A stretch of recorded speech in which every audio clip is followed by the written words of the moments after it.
views and opinions expressed on any program are those of the persons appearing on the program and do not necessarily reflect the views and opinions of Sunflower Media Mint. Some programs might include strong images or language that not might be suitable for all audiences. Viewer discretion is advised. It's the shades of temporary state of mind or feeling. Curated playlist by real people. You're listening to Huemood by the new Hue.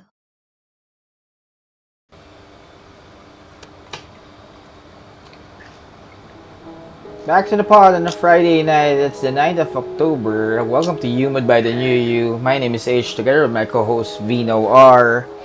Sorry, wala si Reg ngayon eh. Medyo may mga personal matters again at the hospital. So, sa Reg, hang in there. Get well soon sa grandmother niya. So, but for those who are tuning into us right now, you can download the episodes of Huemood or the new you in a sense, all of the podcasts in Spotify, Apple Podcasts, and Google Podcasts. Check out our website. It's www.thenewyuph.com. You can check also our social media pages: Facebook, Twitter, Instagram, YouTube, Spotify, wherever. We made sure the new is everywhere so that wherever you guys are, we are also there. But for tonight, actually may gig siya. May gig siya right now. So, and ako, no, personally, it's a good note that somehow things are going back. Hindi man ganun ka normal, but we are seeing also how the world is trying to really live with the virus and not really die with the virus, diba? Kasi one thing dati, syempre naging cautious ang mundo, medyo nag-ingat-ingat tayo, and that's true, that's tama naman yun eh, to really stay at home pa rin. But right now, this other end naman, we have to live also, and that's a good thing that, like, our guests for tonight, yan, they're back. Somehow, they are back in business. Our, back to the pod for the third time, bilis, no? Hannah Ichiko. Welcome to the pod, Hannah. Hi guys! Hi, Hannah. Kamusta? How are you guys? Vino, ikaw. How are you? Ito, still alive and kicking. Good. So, nasanay ka na ba sa new normal? Actually, yeah, medyo nasasanay na. Wala eh. All we can do is to live with it. Wala, ganun talaga. Kailangan natin mag-adjust. We have to adjust with it. Totoo. How's being a DJ to the new normal? Oo nga. Actually, it's really hard kasi like before the lockdown, parang nakabook na yung mga gigs. So, pre-book na sila, naka-pencil book na and everything. So, medyo hassle ng ECQ. Siyempre, lahat yun maka-cancel. Mm-mm. And kailangan, I don't know if kailangan ba i-refund or something. So, medyo nagkakagulo nun. Pero, yun, nag-ano na lang kami, nag-send na lang kami ng email for it na we can't do this like now, the refund and everything kasi like lahat naman tayo apektado talaga. Mm-mm. But I think in the near future, kapag nagkaroon na ulit ng money for it, like to give it back to them, Mm-mm. I think. Pero other clients, they understood naman na, okay, oo nga naman, pandemic, so wala, we can't do anything about it. Yeah. Pero going into the legal of it, diba? Parang, kasi nasa contracts naman na pagka, ano ba yun? Force majeure ba yun? Yung act of nature, kumbaga. Which is, I think, act of nature. the pandemic is part of that. It's reasonable at the sense. Kumbaga, ano na yan eh, yung usapang refund and dahil lahat naman sa pandemic, even itong mga, syempre, yung mga kliyente natin, nandun yung konsiderasyon. Pero in a sense, ako personally, I would say rebooking or rescheduling of that. Syempre, para yung service, my honor, that's good. Pero the refund portion, lalo na if you sign the contract na mayroong act of nature, it makes sense also with the artist to kumbaga compromise and meet in the middle kung ano yung dapat. Yeah, it does. Pero some of the clients are like adjusting to it naman. That's good. Pero yung iba, yan, medyo nahihirapan lang. Kasi, like, we have out-of-town gigs and we also have out-of-the-country gigs. So, Wow. like, the Zouk. Zouk Singapore or like Zouk Malaysia, I Ah, think. Doon Yeah, dapat yeah, kami ni Dara, ngayon? pero yeah, lockdown. Wow, No, sayang. yeah. before the Easter. Ah, Sayang. sayang. By Eh, the way, si Hana pala is also a endorser of Zook. Ay, Zook? Scoop pala. Scoop? Sorry, magkaiba Scoop. pala. Scoop pala Scoop. yun. Scoop. Scoop. Sorry. Scoop. Yeah, yeah, Scoop Scoop. Scoop pala recently yung had this, nasa ano, di ba? This collaboration with New Era. Oh So, yeah, yeah, I yeah. saw, The bucket hat. yeah, the bucket hat. I saw it with, of course, the Thompsons, Patty and Mark, and then Mookie, Hoest, and then Skittles. So, I saw that gig. Parang shortly after the Unite din yun eh, when we did that. Eh. It's Oo good. How nga, was oo. how was that? How was that event that you Oh, you guys did? experienced then. That That was collaboration. How was it? that was that was really sick because we performed sa rooftop somewhere in Makati. Tapos super solid kasi we're on the like sunset session set. Mm-mm. So mga 5 to 6:30 mga ganun. Super nice. And we get to play underground, bass house, future house, mga ganun. And different kinds of genre pero underground. Hindi kasi pwede commercial when it comes to like Facebook, Laman ah. guys, and Instagram. Yan, maka-copyright kasi. Oo, alam mo na. Saan, meron pa rin ba? Is that still on the web, like YouTube, or maybe the people na hindi nakanood doon, or I what? think Scoop has it. Scoop's Facebook page account, they have Andun. it. Mm-mm.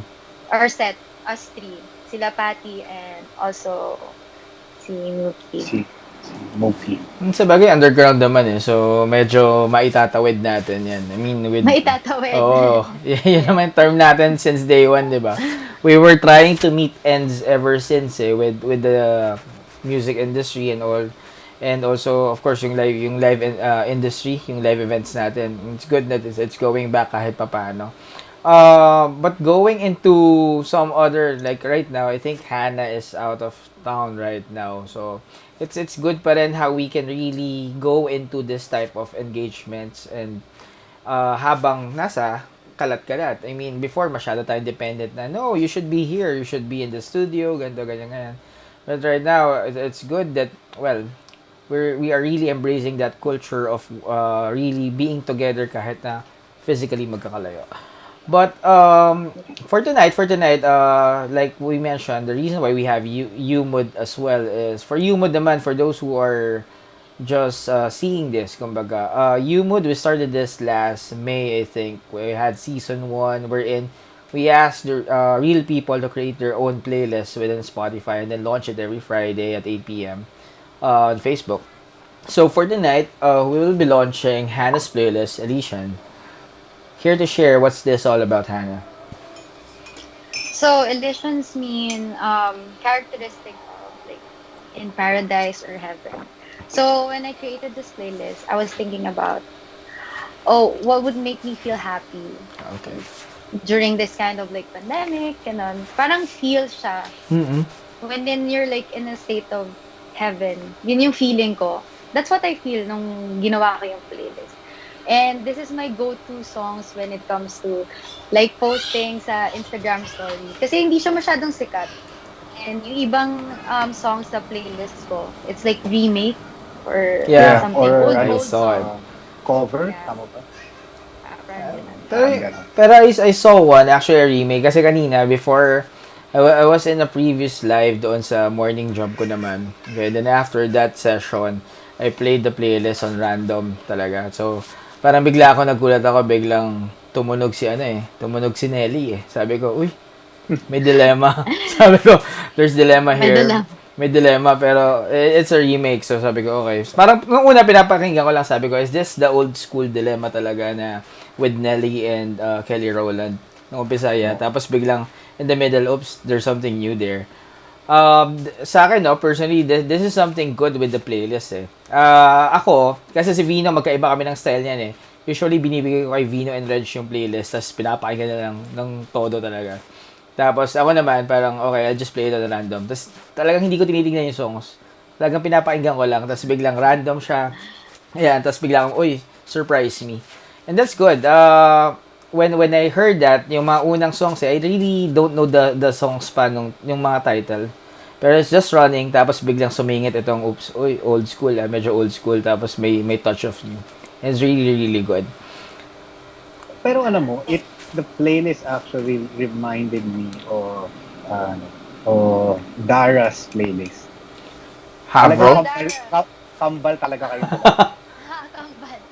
Medyo, oo nga, yung Habro, no? Kambal. It's not the same. It really is not the same. The feel that you get is not the same. But there's this similarity there dun sa how the vibe goes. Mm-mm.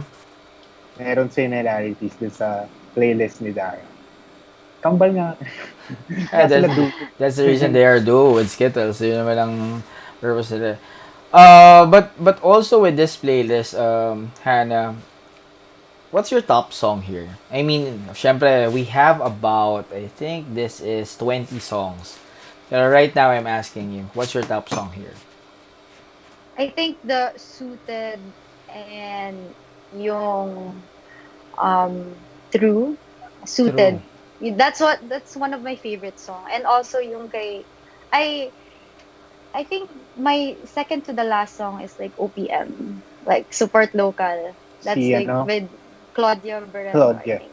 Yeah. Finally found Sobrang it. ganda. It's Claudia. nice because like when you hear it, parang international song to. Pero when you check the artist, so wait, local pala yan. Parang okay, that's the new one. And for me, I love supporting local artists as well. Yes. Because syempre, we're here in the Philippines, so yun. might as well support them as well. Mm-mm. And yung ginawa natin months back, no, with Unite, no, it's something to support the local scene as well. And ako personally, I'm really thankful for all of the artists who participated there kasi marami doon, honestly, hindi ko alam. And then you start listening to them and all, you start appreciating new stuff. Parang medyo huminto ako sa music eh. Parang nung nagkaroon ng time ng music, alam niyo yun, yung tipong music na parang paulit-ulit lang yung lyrics, parang one-liners paulit-ulit, tapos 12 people daw yung nagsulat. Parang sabi ko, okay, labo na nito. Hindi, maraming ganang music eh. Tapos right now, biglang yung mga OPM artists natin right now, they're sumusulat uli sila base dun sa may feelings na uli, may story, lahat. So, sobrang sabi ko, it's the future of OPM is really bright. And not just OPM, even you guys actually in the DJ industry. That's the reason also when Vino and I started talking about Huemood, sabi ko, tara, iyayin natin yung community. And it's good na since day one, you guys have been supporting the new you and vice versa, of course. We will continue to support you guys, even with the other ventures pa for the new you. So, for those who are listening, you can check our website. It's www.thenewuph.com. You can check all of the episodes there. You can check all of the Huemood playlist na nandun. Okay? From season 1 up to later, we will be putting on public yung Elysian by Hannah Ichiko. And then, what we added there also is the article portion. So, with the new you, we started this article site. Wherein, of course, yung mga music release, anything arts, paints, literature, etc. Anything, movie reviews, etc. Nandyan yan, and it's good. So we built that community in a sense na with that goal to really support this one. Na straightforward, we talk about just anything. Any more for you, Vino? I have a question. Go, sure. It's Vino. what leads you to the path that you're doing now? Like, I know DJing is your passion. What leads you here? Medyo personal, sorry. Oh, it's okay. Well, I started kasi 2010 and then parang hindi ko pa siya na-pursue that time because parang naglaro-laro lang because like after grad, I wanted to like chill muna, ganyan, to experience life, pero not as like as working. But when after 2 years, I decided to go to FA, being an FA. Wow. Which is kasi I graduated tourism management. So yeah, nag-FA ako for 3 years. For the last year of my FA, na nag-FA ako, pinagsabay ko yung FA and DJing. But, ang nangyari is, super nagkasakit ako. Hindi ko kinaya yung oras ko with it. So, I resigned. So, year 2017, yun na, doon na ako parang full-time DJ. Full time. I chose DJing because, like, for me, I feel happy with it. Kasi iba yung, kunyari, when you work in a company, then you're not happy and you're not satisfied. Wala. Parang, you're just wasting your time. So, for me, sobrang love ko kasi talaga yung DJing and I love music. So, yun yung pursue sa akin na, okay, I'll stick with DJing na lang. And with me being with House Manila Resorts Room, medyo yung stepping stone ko pag ganun talaga with them. Tumaas talaga. And I experienced going to different kinds of clubs and different kinds of countries and also festivals here local sa Philippines. So, for me, yung experience ko na yun, sobrang saya ko lang na nagpapasaya ko rin yung ibang tao. Kasi, like, festivals, they do festivals, syempre, yearly. Yeah. So, when I get booked to festivals, I get booked yearly na rin. Wow. Because they enjoy the set. Yan. Yun lang naman yung priority ko, like, para mag-enjoy yung tao. Yeah. That's where I share my music too.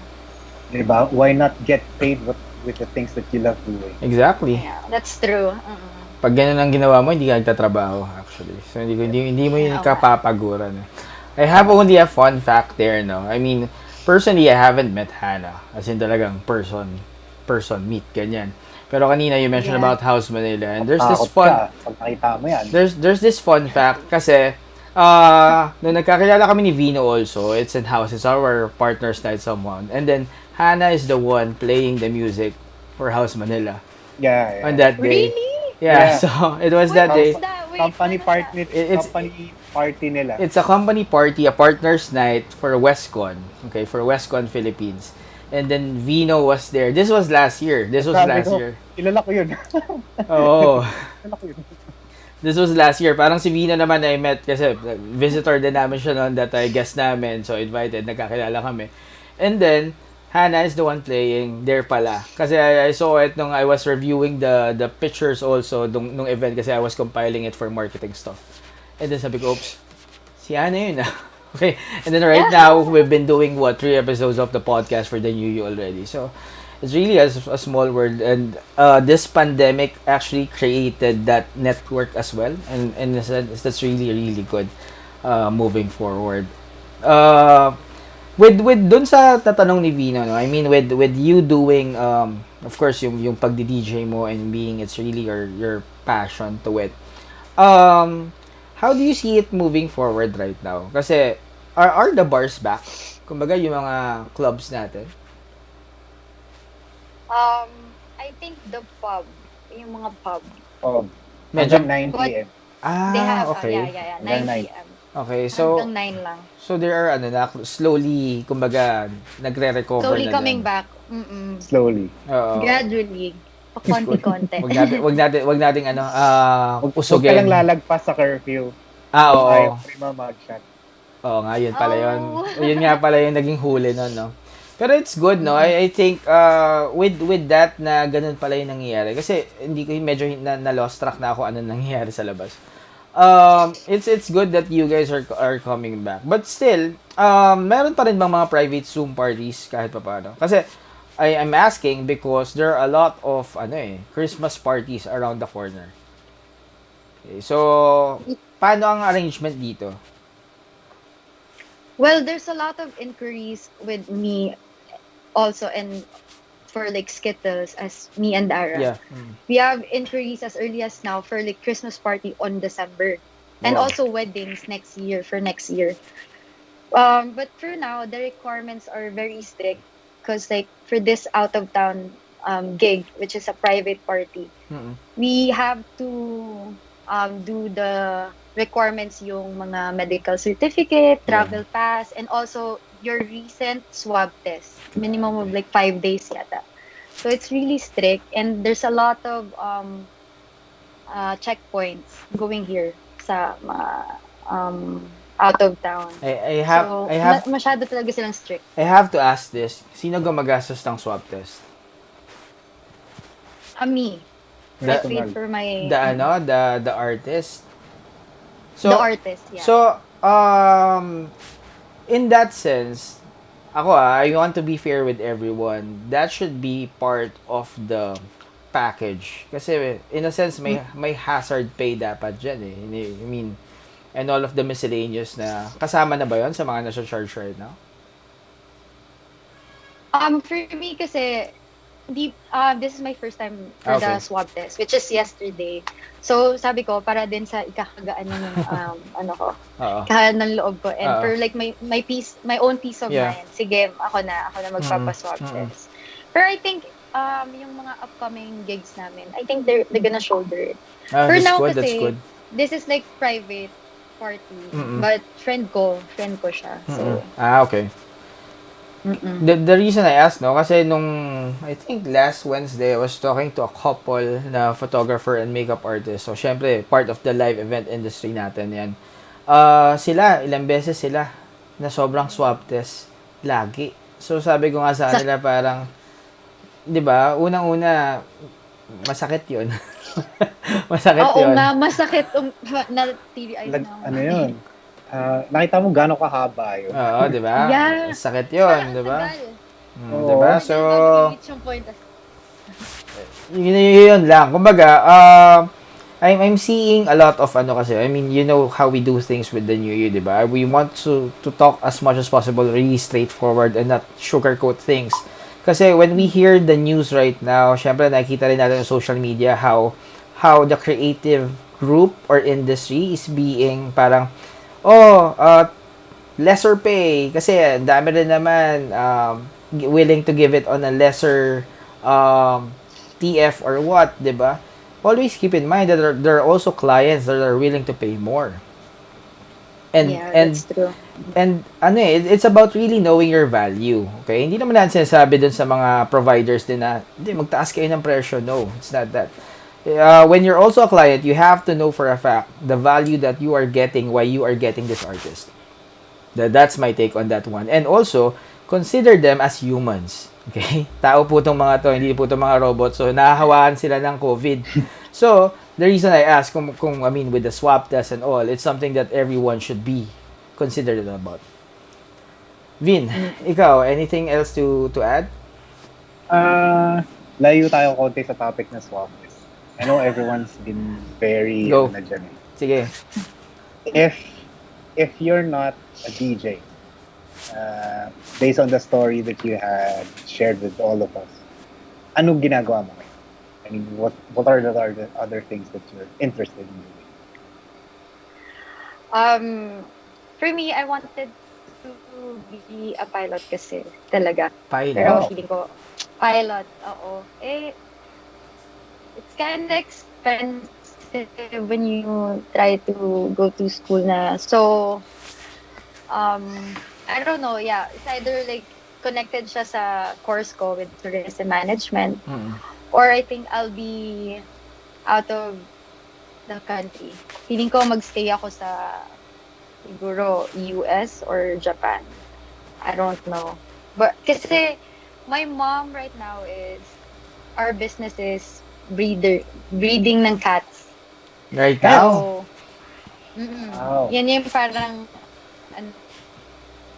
breeding ng cats.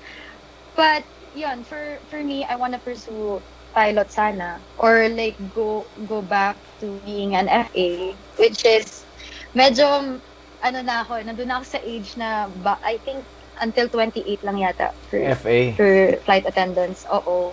Yep. Yeah. So, Breeding ng cats, ito yung nabanggit ni Dara when Dara was in the show, di ba? Parang may bago Yeah. siyang cat nun kay Hannah May, galing. may gift si Hannah, right? You gave Dara yeah, cat for niya. her birthday. Oh, Sabi ko kasi cats makes you happy. So, better have cats. So, yan, nag-gift ako sa kanya. Sabi niya, she wasn't ready yet. Kasi baka super ma-attach siya. Sabi ko, ma-attach ka talaga, of course. That's Parang that's your baby inside the house. So, ngayon, medyo malaki na yun. Si Twinkle. Anong breed He's Twinkle. big na. anong breed ng cat tong mga to? Even though I'm a dog Persian. person. Persian nga. Persian. But, I think may parating kaming male American short hair cat. Yung short hair lang siya. Hindi siya mabalahibo masyado. Meron ako nakita Like, yung parang has a gray stripes. munchkin ba yun? May ganun ba? Oh, Yung munchkin. parang It bilog. has like a short leg. Oo. Parang maliit yung legs niya. And medyo pahaba. I don't know eh. Meron dog yata na ganun din. Yung Dashan. mababa. Mahab. Dashan. Yan. Hot dog. Similar Cat to dog. that. Yeah. Cat dog. Cat dog. It's good. Vin, go ahead. Yeah, I guess that's it. Just like to remind everyone that's watching, please listen to Hannah's playlist. And don't just listen to it, also share it. Maybe there are people na hindi pa nare-realize yung music na, yung playlist na ginawa ni Hannah. Yeah. Gusto True. pala nila. Oo. Kasi there are a lot of people na hindi masyadong nag-explore when it comes to music. Always sticking with the commercial radio stations, di ba? I'm one of those. Tsaka even if you're with Spotify, Mm-mm. yung algorithm na ginagawa sa ng Spotify is always the music that you always listen to. Yes. But it's good that you shared the playlist na meron tayo dito and make people realize that there's a lot of type of music that we have. Mm-mm. Malay mo, magustuhan nyo, di ba? Mm-mm. Gusto mo pala yan habang nagkakape ka habang tanghali or sabihin natin pinipet mo yung dog mo or cat mo. Mm-mm. Whatever it is, you guys. And then, That's true. It depends sa mood naman. yes, and that is what Huemood is all about, diba? The term itself, when we coined it, it's about the shades of temporary mood or what, diba? Kumbaga, sabi nga natin, parang in Tagalog, toyo eh. Parang depende kung ano toyo mo that time, diba? Kung anong trip mo. Kumbaga, kung anong trip mong pakinggan and all. So, we are not basing it on the genre of the music. Kasi parang when you select rock, it's pure rock lahat. Or if you go rap, it's all rap.